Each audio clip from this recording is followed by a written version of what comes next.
زو پېښور ته په خیر راغلی. د ګلونو ښار پېښور دپاره جوړ شوی یو بهترین نوی او د ولس خوښ بس سروس. نو راځئ چې زده کړو زو پېښور کې د سفر کولو طریقه. سټیشن ته ننوتو دپاره پوړی، ریمپس یا برقي پوړی استعمال کړئ.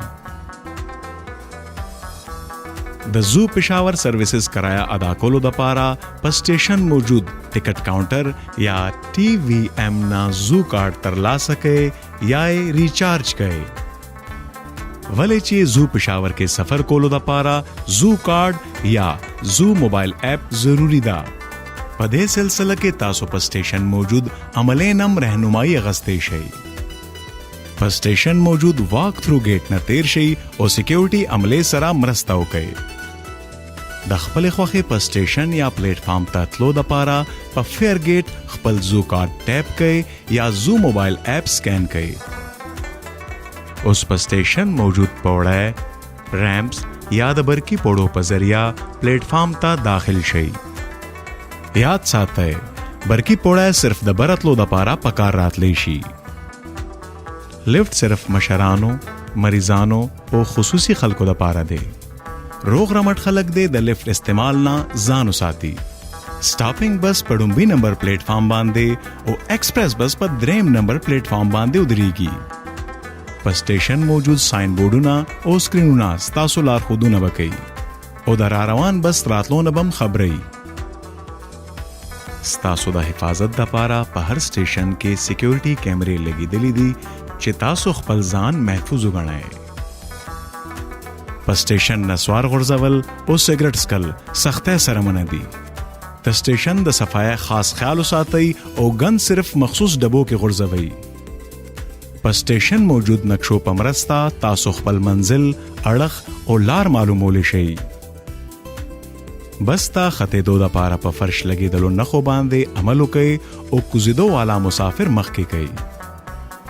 بسونه د ویل چیر مسافرانو دپاره خصوصي جوړ کړی شوي دي او هر بس کې د ویل چیر مسافرانو دپاره خصوصي انتظام موجود دی. په بس کې خصوصي خلکو دپاره خاص سیټونه دي. مهرباني وکئ او هغه سیټونو باندې کېناستو دپاره هغه خلک مخکې کئ. د بس مخکې حصہ صرف زنانو دپاره ټاکلې شوې ده. د زو پېښور په بسونو او په سټیشنو کې د مسافرانو اسانتیا دپاره د وای فای سہولت هم موجود دی. په بسونو کې د مسافرانو د سہولت دپاره USB پورټس هم لګولې شوي دي د سنه چې موبایل فون یا نور ډیوایسز چارج کېدی شي. په بس کې سګرټ څکل او خوراک څښاک منع دي. په بس کې شور غوبل او ګن غورځولو نه ډډه وکئ. ډرایور سره د خبرو اترو اجازت نشته. په بسونو کې لګېدلي د بجلی آلات بغیر د ضرورته مچېړئ. په ډیجیټل سکرینونو نظر ساتئ چې تاسو خپل منزل نه خبر اوسئ. د بس د دروازو مخې ته زیړو نښو والا ځایونو باندې مه ودرېږئ چې چېرته تاسو نه د دروازې کولاوېدو او کوزېدو والا مسافرانو دپاره پریشانی جوړه نه شي. بس نه کوزېدو نه پس په سټیشن لګېدلې نښې بس تاسو د سټیشن نه په وتو کې مرسته کوي. په لاره کې ودرېدو سره نور مسافرانو دپاره پریشانی مه جوړېږئ.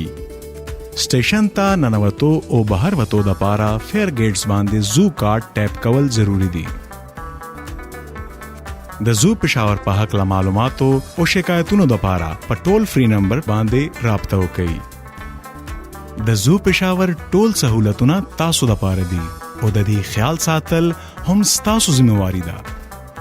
زو پېښور د نوې دور په سفر کې ستاسو سره.